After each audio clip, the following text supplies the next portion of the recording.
Bonjour, c'est Lily. Aujourd'hui, on parle de la première grande étape du parcours des flammes jumelles. Et donc, c'est l'étape de la reconnexion à son autre. Avant de commencer, je voudrais remercier mes premiers abonnés, car j'ai lancé ma chaîne, excusez-moi, il y a quelques jours. Et du coup, je suis juste ravie euh, de voir que ce que j'apporte parle à quelques personnes. Et donc, je voulais vraiment vous remercier parce que ça me dit que je suis sur la bonne voie et que donc je dois continuer. Donc, vraiment, un grand merci à vous. Pour parler de la reconnexion à son autre, donc c'est vraiment le moment où l'on rencontre sa flamme jumelle. Quand je parle de rencontre, je ne parle pas du tout de la première rencontre, encore que pour certaines flammes, hein, ça s'est fait dès le premier regard, mais je parle vraiment de la rencontre des, des deux polarités, des deux morceaux d'âme et de cette reconnaissance de l'autre. Donc c'est quelque chose de vraiment très magnétique.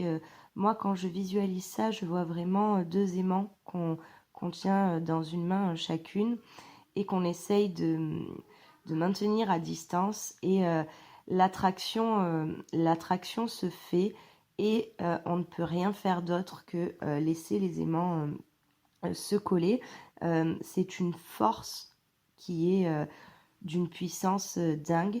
Et pour moi, la reconnexion à sa flamme jumelle, elle s'assimile vraiment à ça.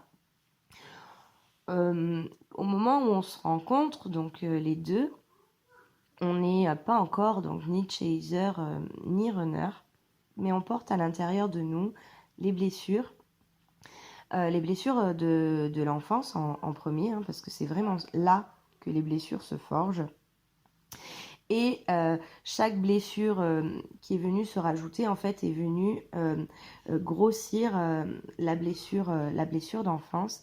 Et donc, pour se protéger de ça, on a créé chacun notre ego. Donc ça, c'est pas typique aux flammes jumelles, c'est typique à tout un chacun. C'est comme ça que l'on construit notre personnalité et on a ces faux self, plus on a de blessures, plus on va avoir un ego qui sera difficile à déconstruire, mais pas impossible, parce que rien n'est jamais impossible. Mais c'est vrai que plus on a de blessures et plus on a de faux self et de masques derrière lesquels on va se cacher. Et donc, chacun, on a ça en nous. Et on a bien sûr aussi donc, les blessures transgénérationnelles et les blessures des vies antérieures dont on ne se souvient pas, mais qui peuvent avoir un impact. Donc, même en n'ayant pas le souvenir, ça va avoir un impact sur notre vie et ça va avoir un impact, on va le retrouver dans des surréactions qu'on ne comprend pas pourquoi on a ces surréactions. Donc ça, je pense que je vous en parlerai plus tard dans un autre podcast. Moi, à titre d'exemple, donc j'avais jusqu'à il y a très récemment une surréaction par rapport à un comportement de mon autre, une peur que j'avais pour lui, et pas de lui, mais vraiment une peur que j'avais pour lui et que j'ai toujours hein, quelque part dans un certain sens, mais je ne surréagis plus. Et en fait, je ne comprenais pas, et mon entourage ne comprenait pas pourquoi, quand j'avais cette peur pour lui qui se déclenchait, donc très souvent c'est lui hein, qui me l'a déclenché, pourquoi est-ce que je me mettais dans un état pas possible, je m'effondrais, je pleurais, je ne comprenais pas. Et en fait, c'est quand j'ai eu une réponse par rapport à notre dernière vie antérieure que j'ai compris que je portais ça en moi et qu'en fait à chaque fois il me réactivait ce moment-là et cette chose-là et depuis du coup je sais que je ne surréagis plus à ça. Donc voilà, donc ça c'était un petit aparté voilà, pour vous parler des blessures. Et donc on a chacun ces blessures-là et notre ego, on a chacun notre vécu avec des choses ben, très très belles et des choses très mauvaises. Donc ça, c'est voilà, c'est pareil, c'est comme pour n'importe qui. Et en fait, au moment de la reconnexion, donc c'est absolument magnifique. On a l'impression de connaître cette personne depuis toujours. C'est d'une force, d'une puissance, d'une intensité complètement folle. Il faut vraiment l'avoir vécu pour comprendre ce que c'est. On est déjà tombé amoureux auparavant et ça ne s'est pas passé pareil, même si on a aimé très fort quelqu'un, ça n'avait absolument rien à voir. Et donc vous avez donc ces aimants qui se collent très vite, tout en l'autre nous appelle et nous subjugue. Il n'y a pas d'idéalisation, c'est-à-dire qu'on voit l'autre tel qu'il est, vraiment. On voit aussi qu'il est caché, donc chacun des deux, on voit qu'il est caché derrière des choses et on le voit vraiment tel qu'il est entièrement, comme si en fait chacun se voyait à nu. Donc, quand ces aimants, donc je vais vraiment garder cette analogie avec les aimants, quand les aimants se collent, il y a la naissance d'un couple ou d'une relation sentimentale ou d'une relation charnelle très forte. Et c'est comme ça que débute le parcours flamme jumelle. Il y a cet effet lune de miel qui est absolument incroyable. Et en même temps, c'est tellement fort, c'est tellement dingue que cet effet-là va réactiver les peurs des deux côtés. C'est-à-dire que, et ça je trouve que c'est très important de le noter, très souvent on parle des peurs du runner, mais le chaser a des peurs et ces peurs sont réactivées par son autre, comme celles du runner sont réactivées par celles du chaser, mais elles sont réactivées, ces peurs, par la force de ce lien aussi, et c'est très important de le noter.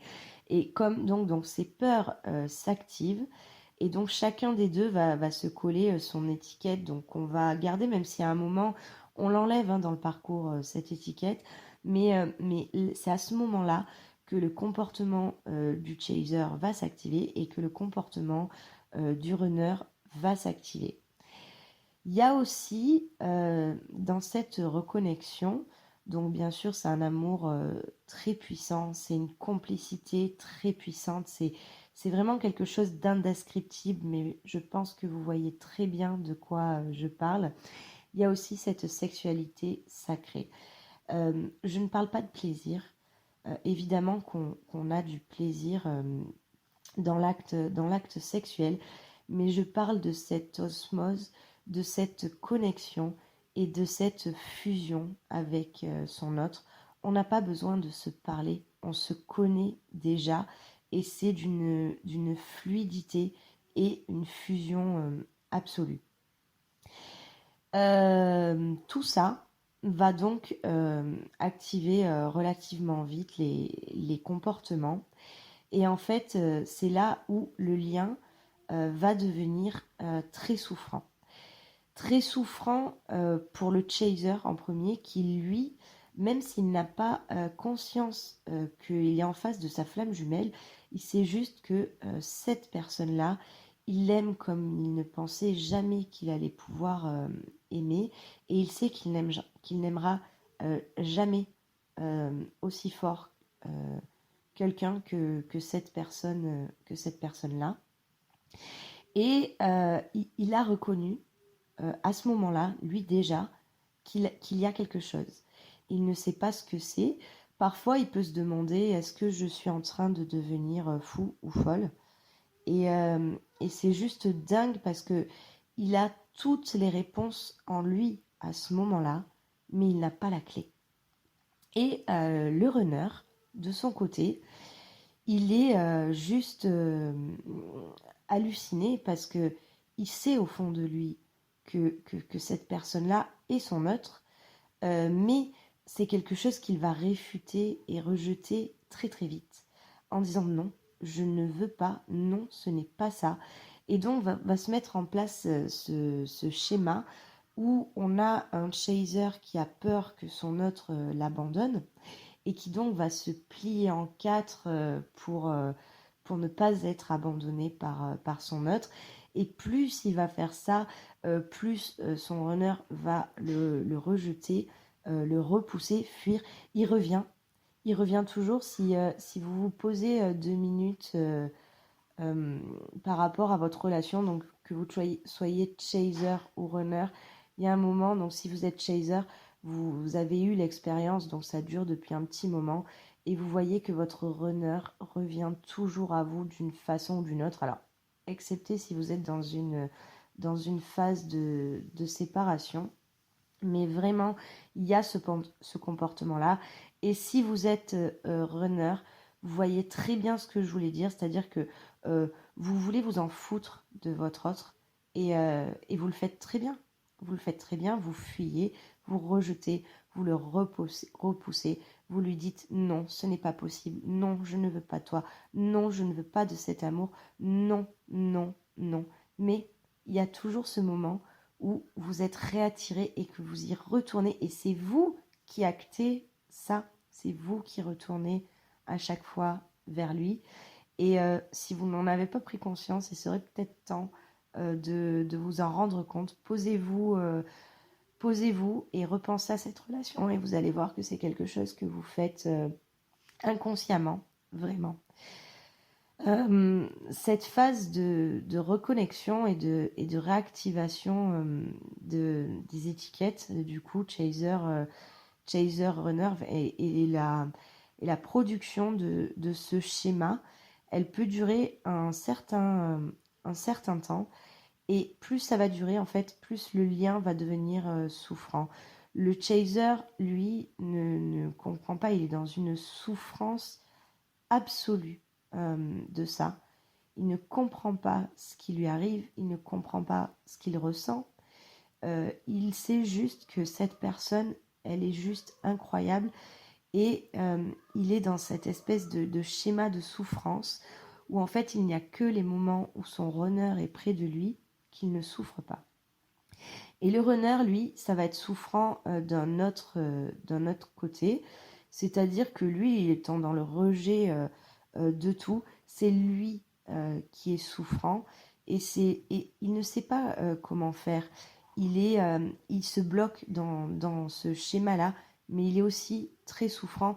Il sait qu'il y a quelque chose, mais il veut pas en entendre parler. Il n'est pas prêt du tout.